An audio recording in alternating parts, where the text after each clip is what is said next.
وہ قابل اعتراض بن گئی. اور اسی چیز کی نبی کریم صلی اللہ علیہ وسلم نے اپنی پیشین گوئیوں میں امت کو آگاہ بھی کیا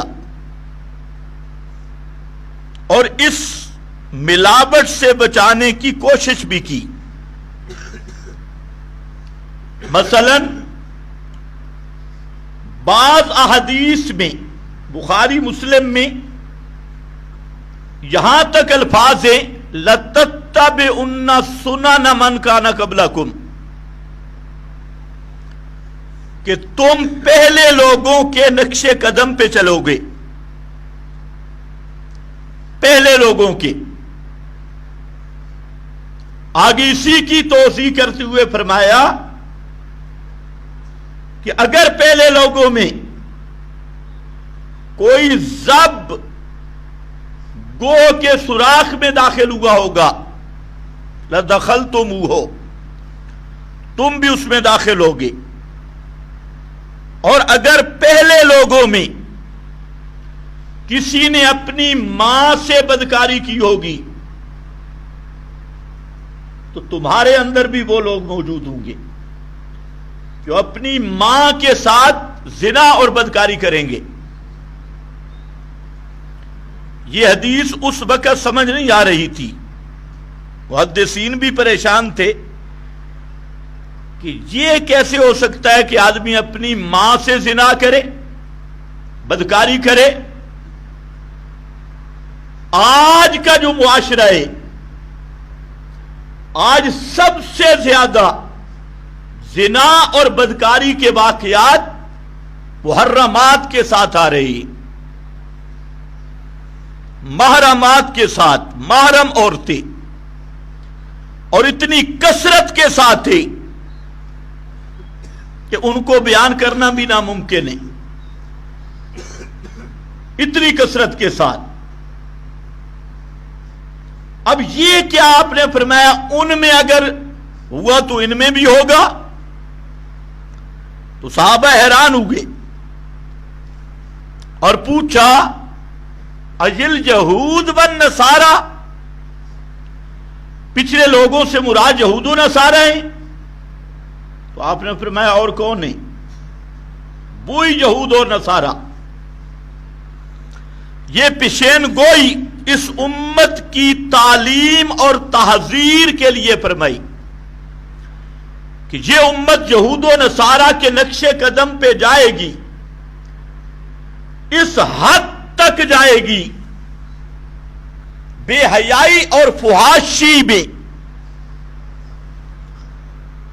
بے غیرتی میں،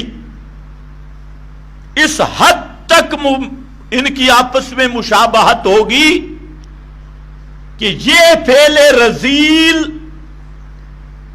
ماں سے زیادہ محترم اور قابل عزت مقام نہیں. جب ماں کی عزت کا خیال بھی نہ رہے تو یہ درندگی اس امت میں بھی آئی.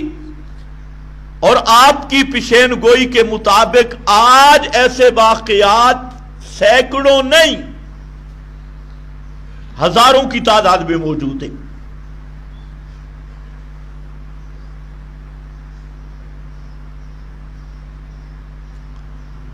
اسی طرح عقائد کے سلسلہ میں آپ نے آخری فرمودات میں کئی ارشادات فرمائے، وصیتیں کی. ان میں ایک یہ بھی ہے لا تتخذوا القبور مساجدا، قبروں کو سجدہ گاہ نہ بنانا. من کانا قبلکم، جو تم سے پہلے لوگ تھے یعنی یہود اور نصارہ، وہ اسی وجہ سے گمراہ ہوئے کہ انہوں نے انبیاء اور صالحین کی قبروں کو سجدہ گاہ بنایا. لعن اللہ اليہود والنصارى اتخذوا قبور انبیائہم وصالحیہم مساجدا. اللہ کی لعنت ہو یہود و نصارہ پر. کیوں؟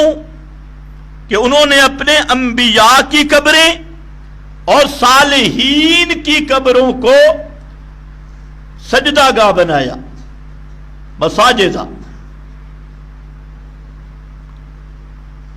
پھر آپ نے فرمایا لا تطرونی کما اطرت النصارى لا ترفعونی فوق منزلتی، مجھے میرے درجے سے اوپر نہ بڑھانا.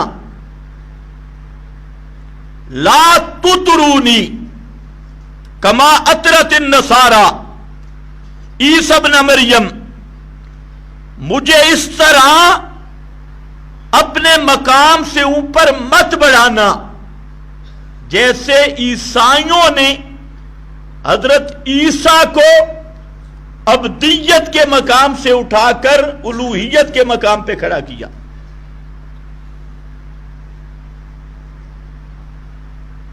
یہ سب کیا تھا؟ یہ وہ تحذیرات پیشین گوئیاں ہیں، اور یہ حراست التوحید کا وہ باب ہے کہ جس پر نبی کریم صلی اللہ علیہ وسلم نے اپنی امت کو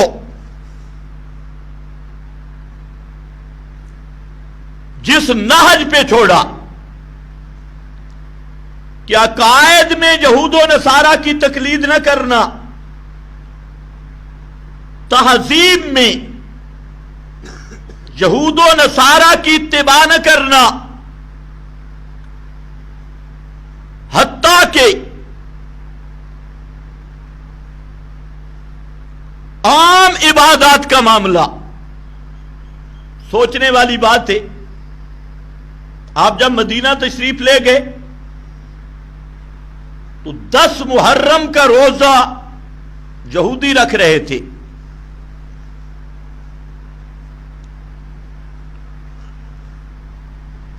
تو آپ صلی اللہ علیہ وسلم نے فرمایا اگر میں زندہ رہا آئندہ سال تو 10 محرم یا 9 یا 11 اس کا روزہ رکھوں گا. صرف 10 نہیں، 7 نامی ملاؤں گا یا 11، 9 یا 11. کیوں؟ تاکہ روزہ میں بھی یہود و نصارہ سے مشابہت نہ ہو. وہ 1 دن کا رکھتے ہم 2 دن کا رکھیں گے، حتیٰ کہ آپ نے اپنی امت کو چلنے میں جو ہدایات دی کہ یہود و نصارہ کی طرح چلنا نہیں،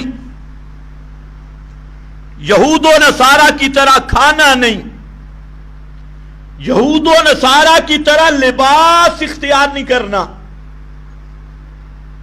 یہود و نصارہ کی طرح عبادات نہیں کرنی، یہود و نصارہ کی طرح بیٹھنا نہیں،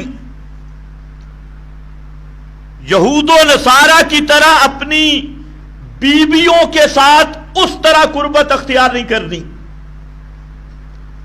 جو طریقہ ان کا ہے. یہاں تک آپ نے اہتمام کیا، اور اس کی وجہ یہی تھی کہ اس امت میں گمراہی کا اصل گیٹ یہی تھا، اور جو آپ نے فرمایا وہی ہوا. آج عقائد کے معاملات میں اکثریت امت کی یہود و نصارہ کے ڈگر پہ چلی گئی. جس طرح ان لوگوں میں افراط تفریط تھا،